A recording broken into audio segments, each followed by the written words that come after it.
Hello everyone, welcome back to the third class of Scalable Data Mining course on Hadoop.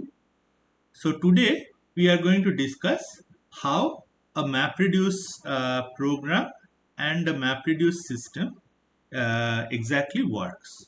Okay, okay. So just to recall, what does Hadoop MapReduce provide? So it provides for, so we have already discussed this, it provides for automatic parallelization and distribution of the various things related to the tasks.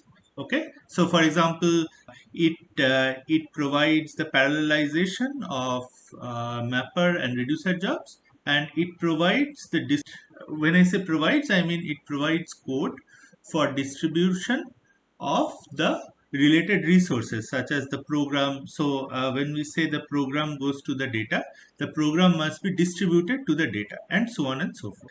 It provides for fault tolerance. So during the execution of the program, if there is a fault, the program should recover from this fault gracefully. So it provides for that. It provides methods for interfacing with Hadoop distributed file system for co-location of computation. Okay, so this is trying to maintain data locality and output storage. Okay, so it sort of provides the interface between how to read the input from distributed operating systems such as HDFS, and also how to write the output.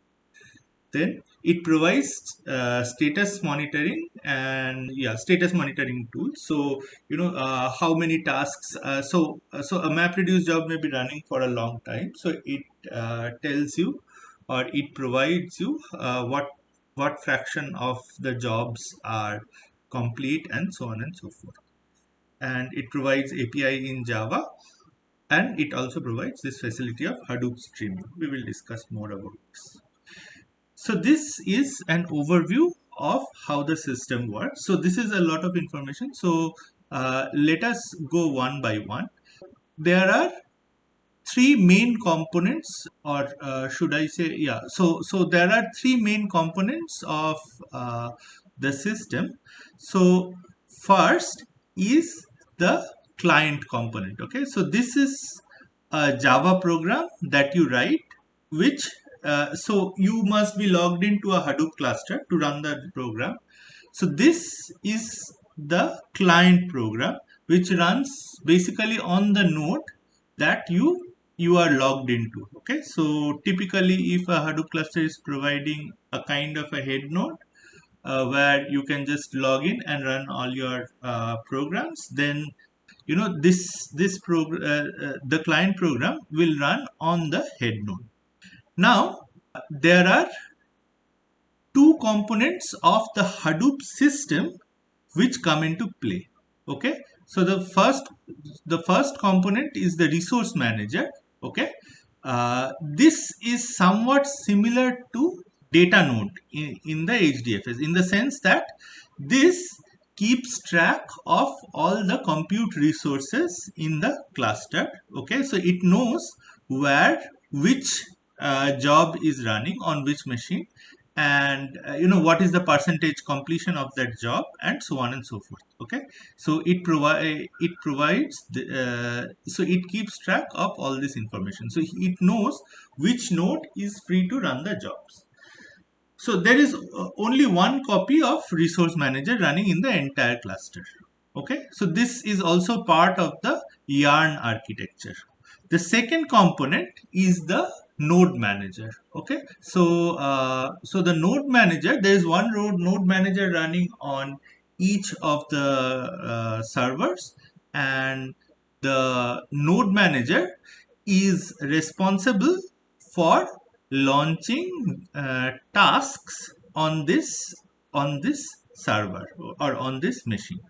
Okay, now what the client does is it creates what is called the job. Okay, so the entire MapReduce program is called a job, whereas each of the components, so let's say a mapper or a reducer, is called a task. Okay, so it's the MapReduce terminology. So the the way to think about it is that these tasks are spawned by the node manager on a particular node.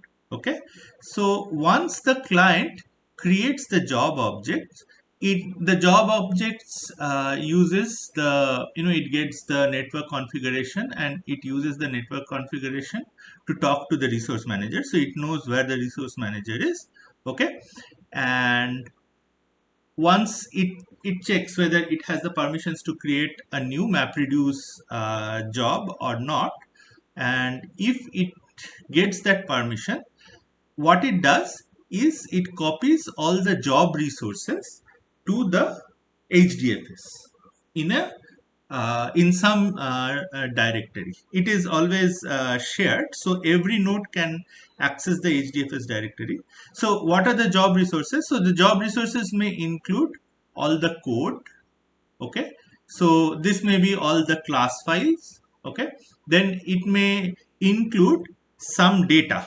Okay, so you may want to provide some auxiliary data files which should be, let's say, present in uh, the current directory where the mapper is running. Okay, so that data file can also be copied like this. Okay, now after all this is done, okay, the job or the client submits this application to the resource manager. Now the resource manager gets talks to a proper talks to an appropriate node manager, and it first spawns a master. Okay, so this master is the main sort of controlling program for a MapReduce job. Okay, so this is, so the master is mostly code provided by the Hadoop system. Okay, um, okay, so so the master is responsible for, starting the mapper and the reducer tasks. Okay, uh, so now this once the master is started, the master initializes the jobs, and then it gets this shared data, and it gets also the input splits. So input splits are basically along with this resources. It the MapReduce job provides where the input or the the job, the client provides to the master the location of the input files. Okay, and from so the master then has code to actually contact the HDFS and retrieve the locations of the blocks which are actually the input to this particular job. Okay, and now armed with this information, this master talks to the node manager on which are local to those resources. Okay, and tries to spawn a child. Okay, in a data local manner. Okay, so this child then is used to run either mapper task or reducer task. Okay, and then if it is a reducer task, if it is a mapper task, it will again contact the HDFS to retrieve the job resources. Okay, so all the information, the code, the data, so this data is kind of auxiliary data. Okay, this is in addition to the data that is provided. So let me call it file instead of data. Okay, this is some auxiliary file or data, and this is provided by the, this is provided from the local file system by the client. Okay, and then there are of course the input data which is retrieved by the child. Okay, so and then once the by the mapper task.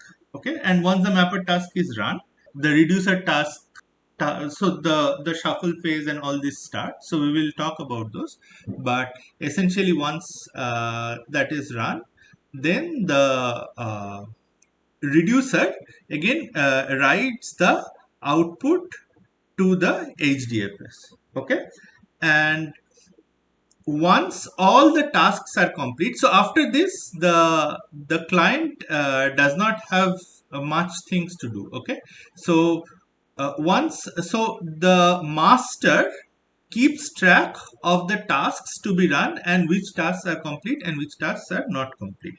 Okay, and so once all the tasks are complete, the master informs the resource manager.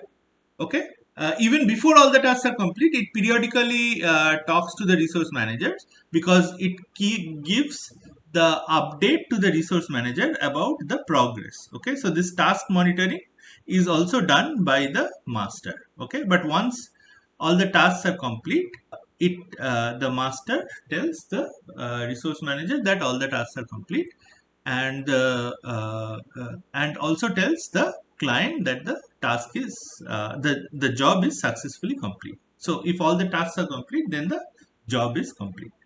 Okay, so let us look at the word count program, how one would write it in Java.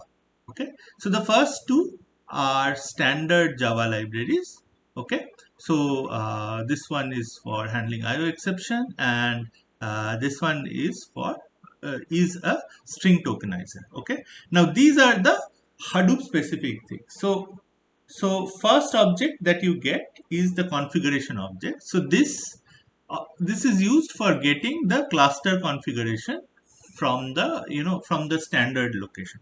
Okay, then there is the file system path object. This is used to create the paths of the Hadoop HDFS, a Hadoop distributed file system, and give it to the mapper and the reducer both. Okay, and then these two are actually objects. So these are like data types. So int writable is just an integer data type, and text is just a string data type.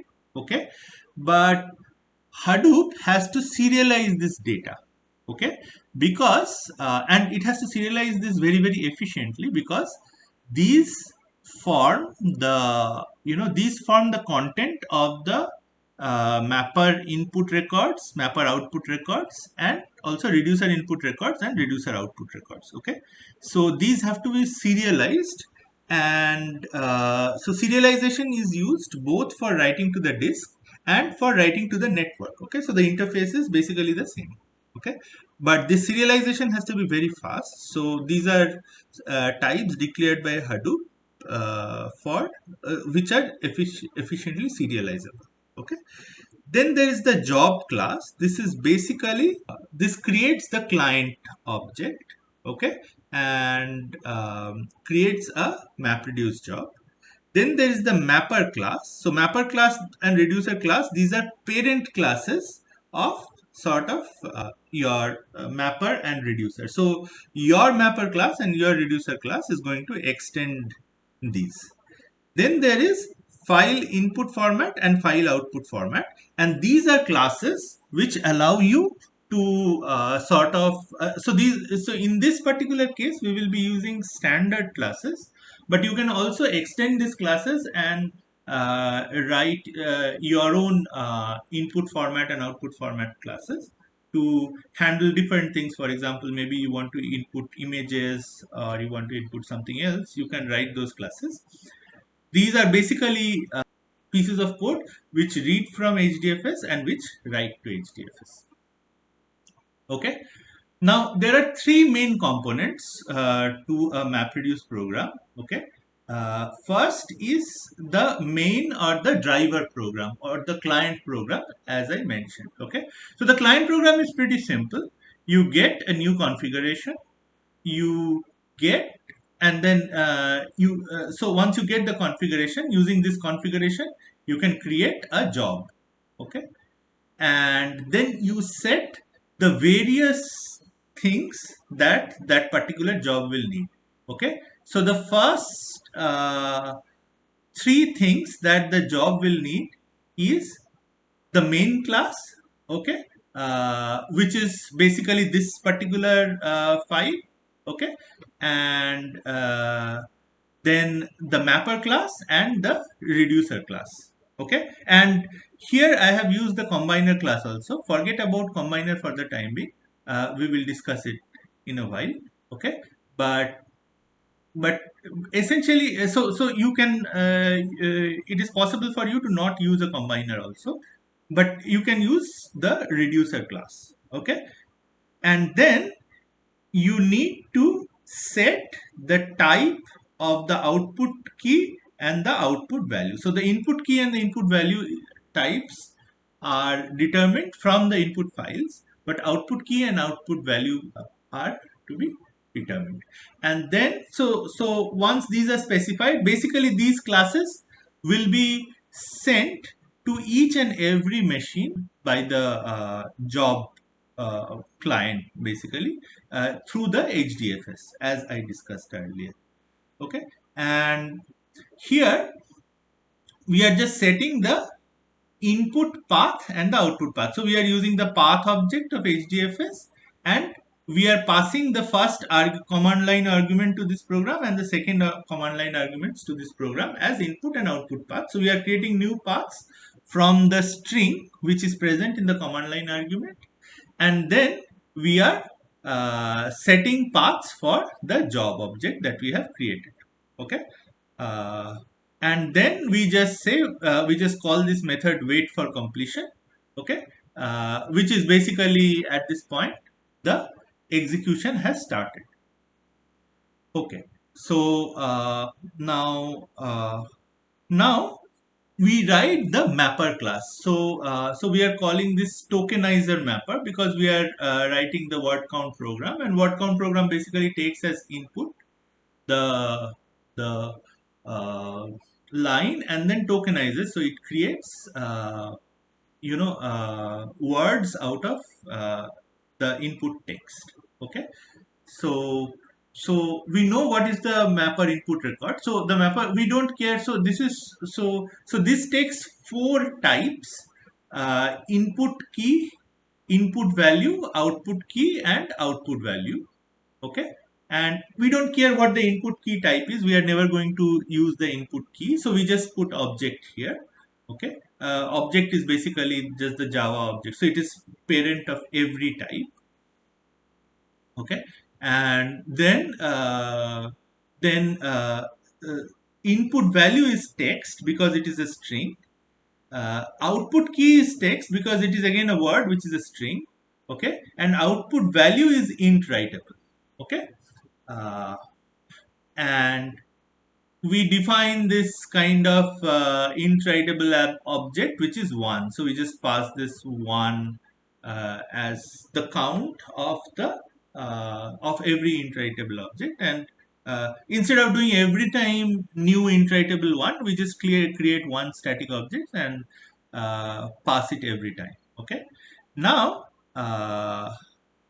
inside this mapper function, we sort of implement this map object. So we have to implement this map method, and here we construct this iterator using so the map object every time for every record.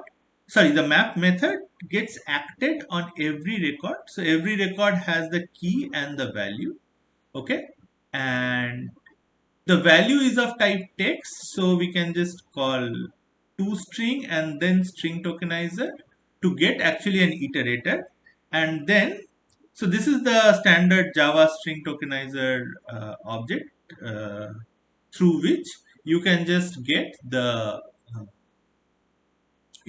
different tokens. So you just have to iterate through the iterator that you get, and then you just do this context dot write and then word, which is the new token, and 1. Okay.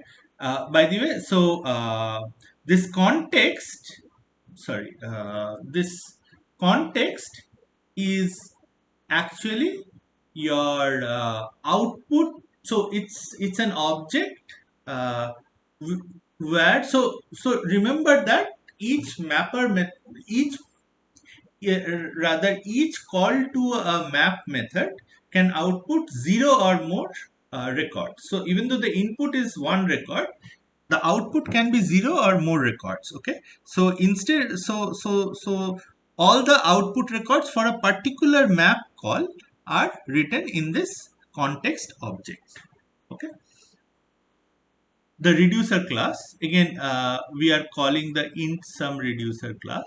Okay, and uh, again it has reducer input key and reducer input value, which are text and iterable. They have to be same as the mapper output key and the mapper output value. And here even the output is also text and iterable. Okay, so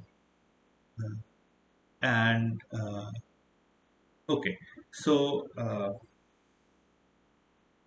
and then you have the result, which is again a new integer object in which you intend to accumulate the results.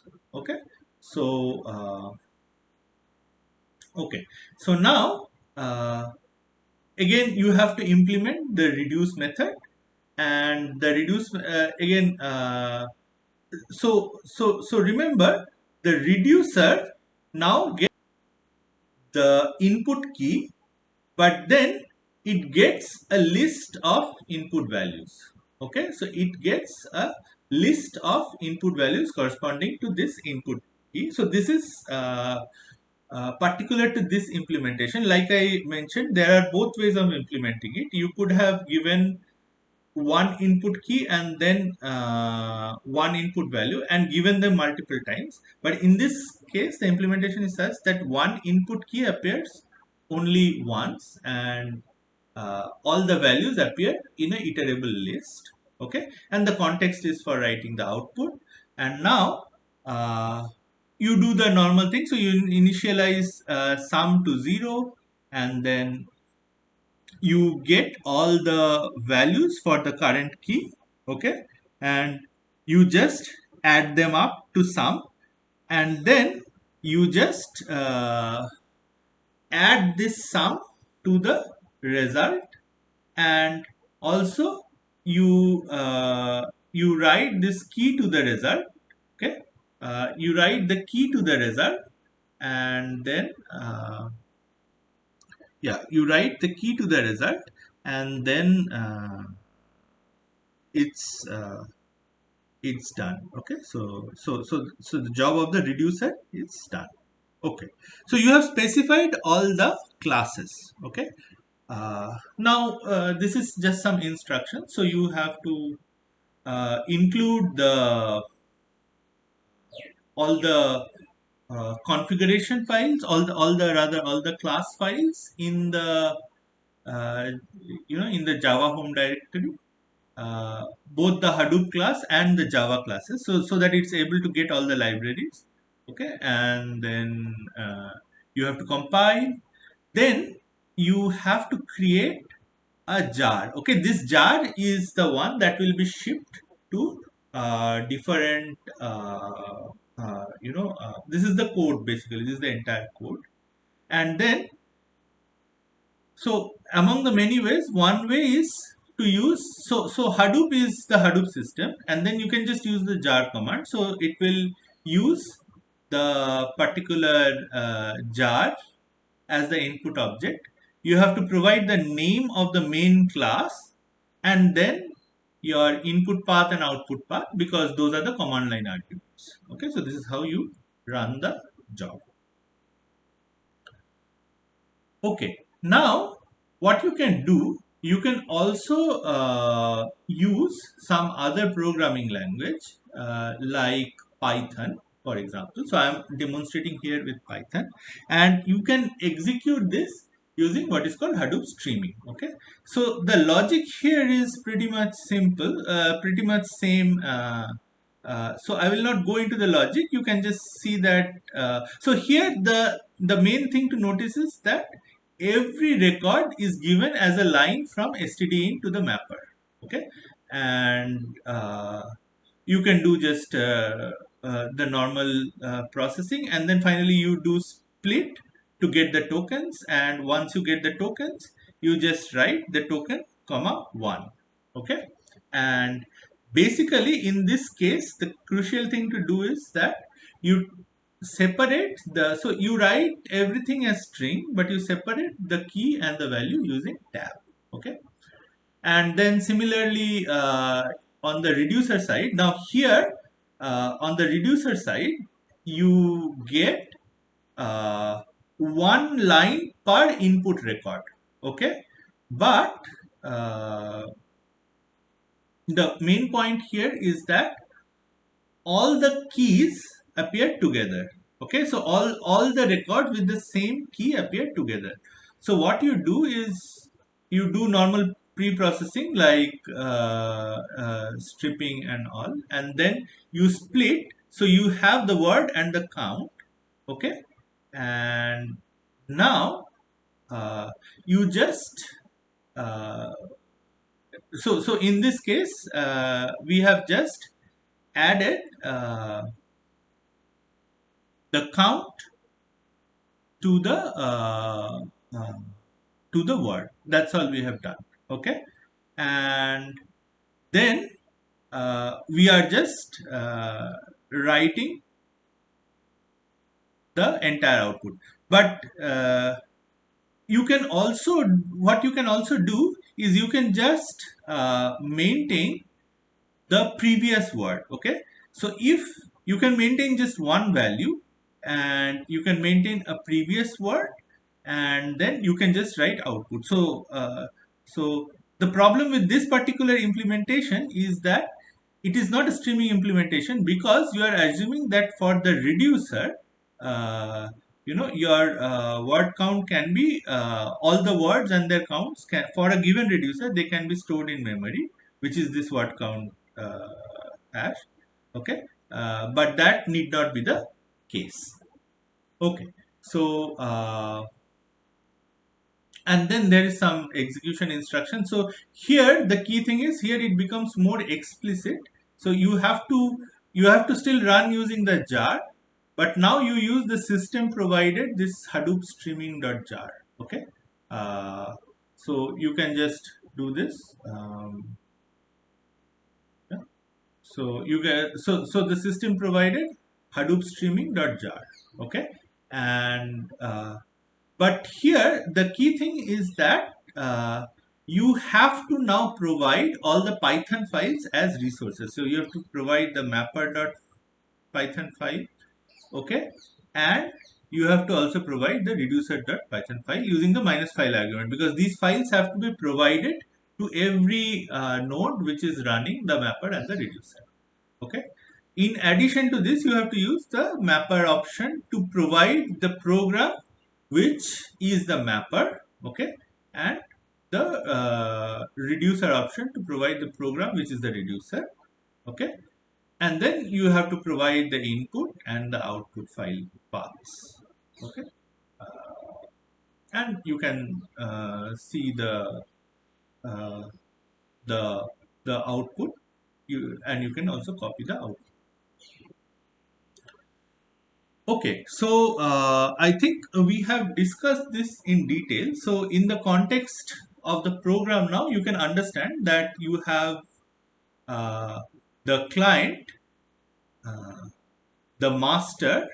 So three main entities: the client, which creates the job object; the master, which takes care of all the scheduling and resource management and all these things; and the mapper or reducer tasks. And both the client and the mapper and reducer tasks run not on the head node. Okay, so this runs on the head node. Okay, but these run on nodes which are free in the cluster. Okay, so this is an important thing to know. Okay, that no, your head node is not getting bogged down. The head node is only running your main program or main code, which is basically doing some configuration stuff. Okay, now we come to the data flow. Okay, so as you may have noticed, the input to the mapper and the output from the reducer in HDFS. So this is from HDFS, okay, and this is from HDFS, okay. But the intermediate record, so first thing to note is that the intermediate records are also written to disk. So this is very important to understand, because the system is designed to work in a manner such that so long as there is disk space in the entire cluster, okay, the system will be able to process the data. So it is not limited by memory. And also there are other things like once a particular mapper is done, okay, and it has written its output to some disk, okay, some disk files in the in this transient data, okay, it can just inform the master about that and it can exit. Okay, so the mapper process does not have to keep running to serve up the data to the reducer. Okay, so this is another thing. Okay, in that case the master can inform the node manager to serve up this data, or so basically it can do that. Okay, okay, now this transient data is typically, you can understand that this is very large, because the mapper may create, depending on the application, it may create many output records from a single input record. Okay, so this data may be very large, and we have already seen that writes to the Hadoop distributed file system is expensive. Okay, so what happens here is that actually this transient data is written to the local file system on the mapper node. Okay, so it is written to the local file system on the mapper node. So this is how I think we have gone through this. So this is how this is an example of how things are. So you can understand that these are the intermediate results. So this is the output from the mapper, and then it gets served. So we will see how the shuffling process works.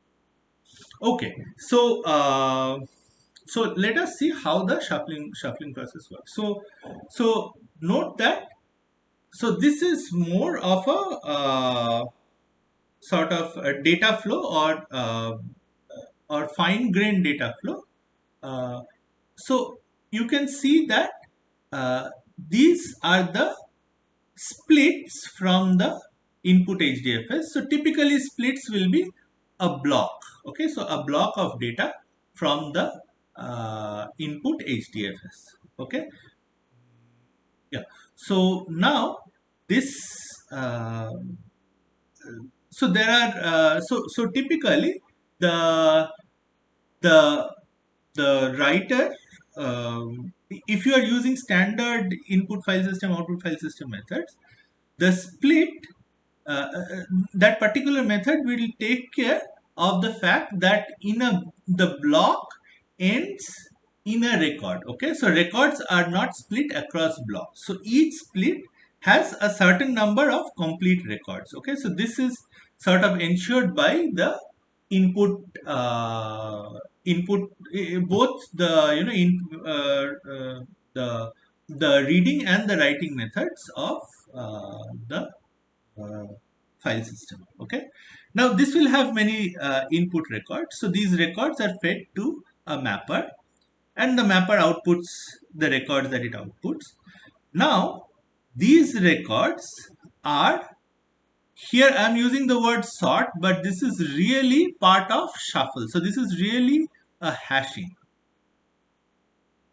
Okay, so the mapper output records are hashed using the mapper key into different hash bins. Okay, so how many hash bins are there? Typically the number of reducers. So in this case there are two reducers, so there are two hash bins. Okay, so you can think of these as two different buffers or two different files on the disk here. Okay, and this so these outputs are written into these two different files depending on which hash bin they belong to. Okay, and that is all that the mapper does. Okay, the mapper task does rather. Okay, uh, so after this the job of the mapper task is done and the mapper task, the process itself can exit. Okay, uh, next comes, so once all of this is finished, okay, uh, the master schedules this copy. Okay, now this is kind of the most expensive thing you can think. Okay, so because this copy can be potentially over network, because and it will be, because different mapper jobs will run on different machines, uh, and so this copy can be over network. Okay, but this copy is from a hard disk file, okay, of uh, of a mapper to again a local file system file in the reducer. Okay, and this copy phase is totally controlled by the master and the different node managers. Okay, so this is what happens. Okay, so once this is done, okay, what you are left with is basically a number of files, one from each mapper. Okay, and then uh, these files just have to be now merged, okay, and fed to the reducer. Okay, so this is the uh, so you can think of it as a way of uh, working here. Okay, now this is a more detailed thing about uh, the shuffle and the sort.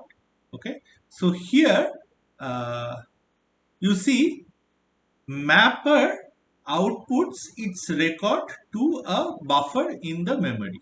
Okay, now the depending on the hash function, okay, so depending on the hash function, first they are partitioned into different hash bins. Okay, so depending on which reducer they will go to, so let's say there are three reducers or there are three hash bins, so then so the number of hash bins can be also different from reducers, and in that case multiple bins can go to the same reducer, uh, but essentially your partition function partitions the data into different queues. Okay, now these queues are much smaller. Okay, and these are sorted. Okay, so each of these queues are sorted. Okay, and then the sorted bins are written to the disk. Okay, and the output is so here basically there is a kind of a merge sort algorithm that is going on. You can think of this as a merge sort algorithm that is going on. Okay, and once this part is complete, the mapper task is complete and the copy phase begins. Okay, so the copy phase basically fetches this data to the reducer, and the data from other mappers also arrive to the reducer. Okay, and then there is a merge. Here also remember there can be multiple keys, so the merge is only for per key basis. Okay, here also the sort is only for per key basis, and here also the merge is on a per key basis. Okay, so this is very important. Okay, this is how so the point here is that so long as the data or the intermediate records, mapper output records of one key is not too large, this system will perform efficiently. Okay, so that is the key performance uh, trick in this implementation. So merge is an online thing. So only thing that is not online is this sort portion, and this sort portion is kind of performed on a per key basis.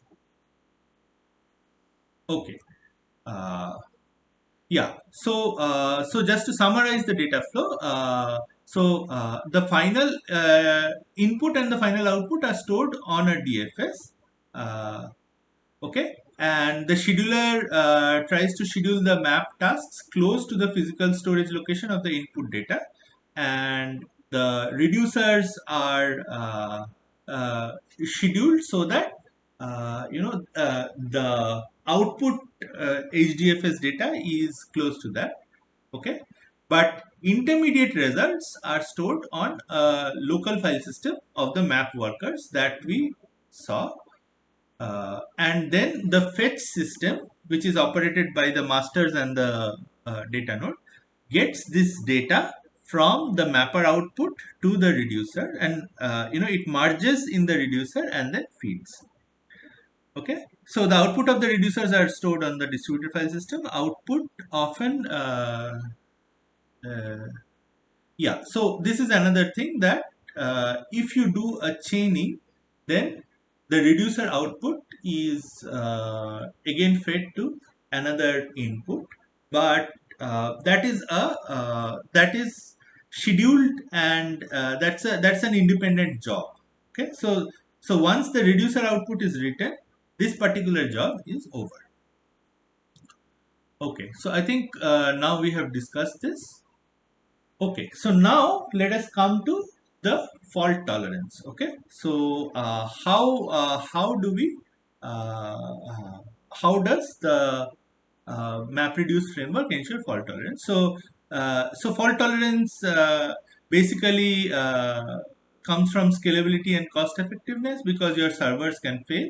Okay, and we know how HDFS ensures fault tolerance. So it just ensures fault tolerance by using replication and hoping that uh, all the all the three copies of the data uh, uh, is not down at the same time. Okay, so this is the HDFS way of ensuring fault tolerance. Now, how does MapReduce ensure fault tolerance? So it uses the following broad tricks. So one is that it recovers gracefully from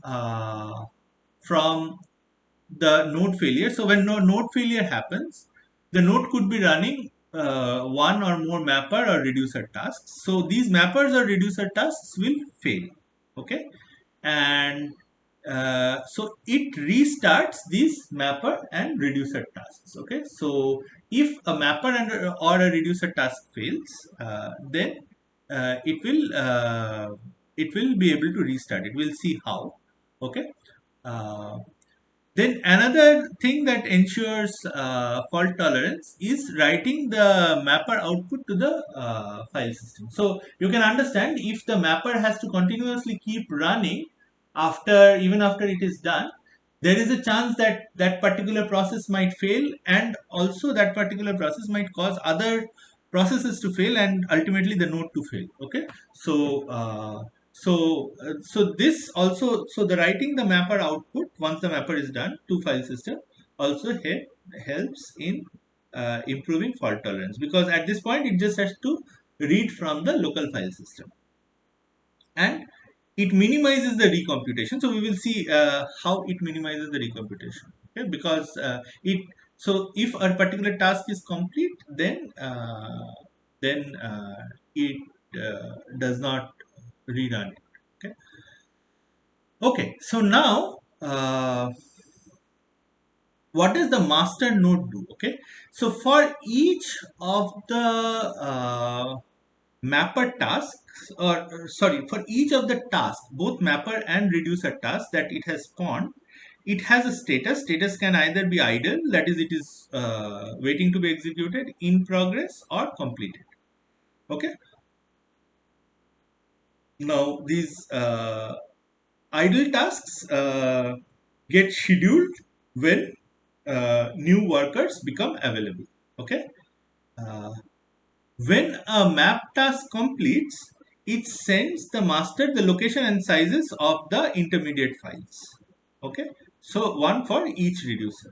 Okay, uh, the master pushes this info to the reducers, and then the reducers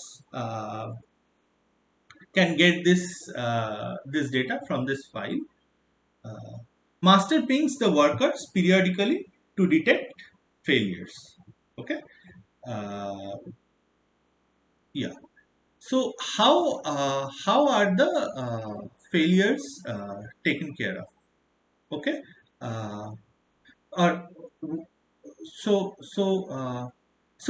first of all, what are the types of failure that can happen? Okay, so there can be a task failure. Okay, uh, that is, a task has failed, either mapper task or reducer task, due to whatever reason. Okay, uh, so this can again be of two forms. Okay, one is the task node itself has failed. Okay, or sorry, the task itself has failed, or the the task is not responsive. So if the task is not responsive, the node manager itself can take the decision and restart the task, because it has all the information, it has spawned the task, so it can restart the task. Okay, uh, okay, and now if the uh, application master fails, okay, uh, then uh, the resource manager, which has spawned the application master, it so it also monitors using heartbeats the status of the application master. And if the application master fails to send the heartbeat, okay, uh, so the resource manager is basically getting the job history. So the job history is basically the the progress of the monitoring that the application master does.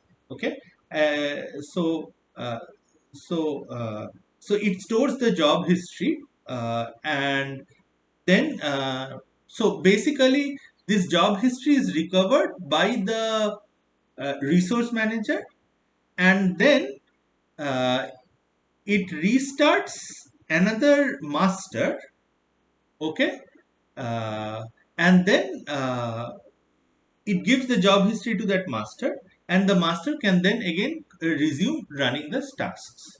Okay, okay, and the node manager can fail. If the node manager fails, of course, uh, that particular node is not available anymore. So all the tasks that are running on that node has to be rescheduled on another node. Okay. Okay. Now, how to deal with task failures? Okay. So so the logic is very simple. So if a mapper task is either completed or in progress, okay, uh, but the worker has failed, it could be because that particular node has failed. Okay, so then it is reset to idle even if the mapper task is completed. But since the node has failed, I mean, it could be the just the yeah, so if since the node has failed, then it has to be restarted, because remember, the mapper output is written only in the local file system, so there is no other way to you know retrieve that particular information. Okay, uh, the and then the reduce workers are, of course, notified that the task is rescheduled, so they have to wait for that particular task to complete. Okay. uh, if a reduce worker fails, okay, you only need to set the in progress tasks to idle. Okay, the tasks which are completed, reduced tasks which are completed, they have actually written their output onto the HDFS, so that output is available. Okay, so so they need not be restarted. Okay, now if the master failed, now here you have to understand that the master failed basically means that that it has failed despite uh, the attempts of the resource manager to restart the master. So there are certain restart attempts that are done by the resource manager, and despite these attempts to restart the resource manager, the master has failed. So then the task is aborted. Okay, so this is probably because of a bug in the code, either in the reducer code, mapper code, or the master code. Okay. Okay, so now comes how do you so given a map reduce task, okay, how do you know how many mappers to run and how many reducers to run? Okay, uh, okay, so the rule of thumb is so that make the number of mappers much larger than the number of nodes in the cluster. Okay, so it doesn't matter if you, so maybe you are running a 2 node or a 5 node cluster. Okay, but you can run hundreds of thousands of mapper jobs. It's not a problem, because as you remember, the mapper jobs take input, one input split, processes, writes the output to local disk, and then exits. Okay, so it's a very sort of as a task, it's a very resource unintensive uh, uh, task. Okay, so one common choice is that you just run one mapper job uh, per input split, which is per input block. So basically your input file size can determine, so your input file size is, let's say, a certain number, and it can be split into a certain number of blocks. So the block size determines how many blocks, and and your number of mappers is directly determined by that. Okay, so you need not even specify the number of mappers. By default it will take the number of mappers to be equal to the number of HDFS input chunks. Okay, but you have to specify the number of reducers. Okay, so this is roughly, you have to have an idea of how many, how large is your output going to be. And let's say your output is going to be, and assuming that your keys are kind of uniformly distributed, so every key is occurring equally frequently, you can just say that, suppose your output is going to be you know like maybe 1 terabyte or something, and you know that you can process up to 10 gigabytes, so then you need basically 100 reducers. Okay, something like that, so that each reducer processes 10 gigabytes. Okay, so so yeah, so like we mentioned, so map tasks should be much greater than the number of machines. So this actually, so the system is designed with this in mind, and this kind of minimizes the time for fault recovery. So if a particular mapper job fails, okay, you have basically spent less time, you have wasted less time. Okay, so it makes sense to actually have uh, uh, a small mapper task. Okay, uh, yeah, so now yeah, so so um, yeah, so one can do yeah, so basically So if this is the case, what happens is that you you can schedule multiple mapper tasks on the same node, okay, or on the same worker, okay. And if you do that, basically what happens is you can do a dynamic load balancing. So what is dynamic load balancing? So consider this particular situation. You consider that somehow the characteristic of worker 1, you can see, is that the mapper jobs are finishing much faster than worker 2, okay. So this map 1 and map 2 were scheduled at the same time. So x-axis here is the time, okay. So the map 1 and map 2 were scheduled at the same time, but map 1 has finished, and once map 1 has finished, the master knows, so it scheduled the second map, the third mapper task on worker 1, okay, and that has also finished, and now everything is just waiting for uh, the fetch or the read from the mapper 2, okay, and once that is over, all the reducers can start running, okay. But the note here is that the mapper has the option, the master has the option of scheduling more mapper tasks on the slower worker, okay. So this is called dynamic load balancing. So depending on and this could be because at this point in time there is, let's say, another no another process which is running on the second worker machine, okay, which is causing all other processes on this machine to be slow. So this is not even the fault of this particular job, maybe there is some other thing that is going on, okay. But this dynamic load balancing sort of balances the impact of that problem on a particular job, okay. uh, so so now another key concept in Hadoop is what is called backup tasks. Okay, so so what happens is that sometimes you can look at this particular picture. Sometimes what happens is certain tasks, either mapper tasks or reducer tasks, take a long time. So they don't fail or they have not failed. Maybe the hard disk is thrashing or something is happening, okay.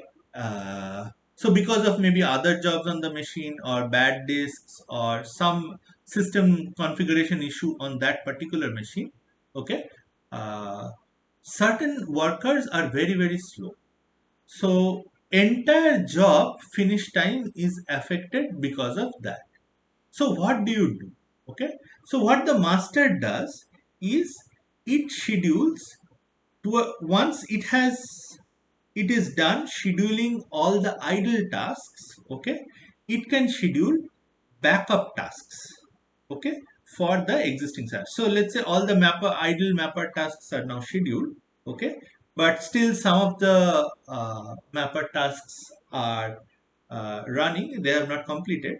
So the mapper tasks which are not completed till now, it will schedule backup tasks for them. So these tasks have not failed.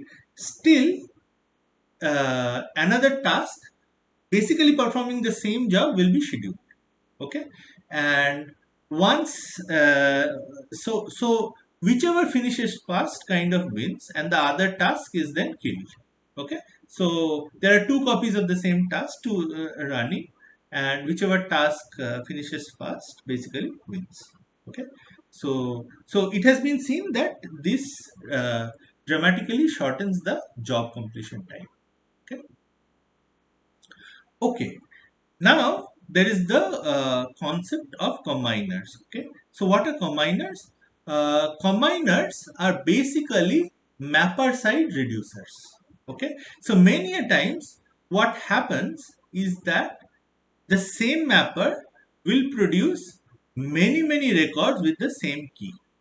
Okay, so kv1, kv2, these kind of records. Okay, uh, now uh, so if you send kv1 as one record to a reducer, and then again kv2 as another record to the reducer, okay, you are unnecessarily sending k many times, okay. this is a bad idea. Okay, this is basically wastage of space. Okay, so if your application allows, what you can do, you can run the reducer on the mapper side itself. Okay, so or you can also use another combiner. Okay, so either you can use the reducer as the combiner, or you can use another combiner.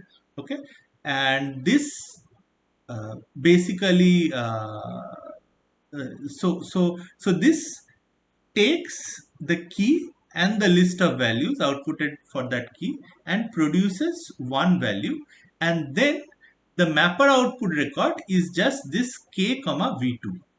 Okay, uh, and the reducer will never see this list of values. Okay, so this is the effect of the combiner, that it combines many records into a single record.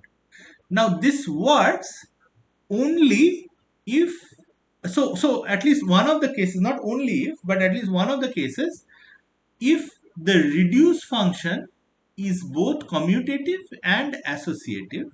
Okay, that means that if you apply the reduce to so suppose you have v1, v2 and v3.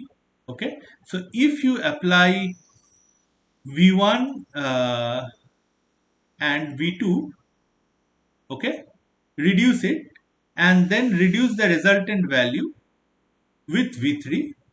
Okay, so this is the associativity. Okay, and commutativity is, it doesn't matter. So if you uh, apply v3, so commutativity is anyway required for the reducer to function because there is no ordering among the records that it gets, but this associativity is required, so the output should be same if you execute in this order versus if you execute v1 with v2 and v3. Okay, so if this associative thing is held, then you can use the reducer itself as the combiner, as in case of our word count example, because sum is a commutative and associative operation. Okay, otherwise you can also change the entire logic of your program to have custom combiners which will reduce the output of the mapper. Okay, so this is a worked out example, so I will so I think this is clear, so you can just work it out yourself. Okay, so the last concept here is the partition function. Okay, now we all so we have discussed that your the bucket or the hash bucket of a particular mapper output record based on the mapper output key depends on the uh, uh, on the the mapper output key. Okay, so the function which does this is called the partition function. Okay, so the partition function which runs within the mapper, okay, is responsible for partitioning the records, mapper output records, into different hash partitions. Okay, now the default thing is to just use a hash of key mod r. Okay, so you have the number of partitions as the number of reducers. Okay, and yeah, so you just partition like this. Okay, but sometimes this may fail. So for example, this may fail if one key is very dominant. Okay, so like 99% of the records is just one key. Okay, and 1% of the records consist of all the other keys. Okay, so in that case, one partition will have 99% of the data and other partitions will have very low data. So sorting data in this partition will become, so your basically your partition will fail because there are too many keys or too many records.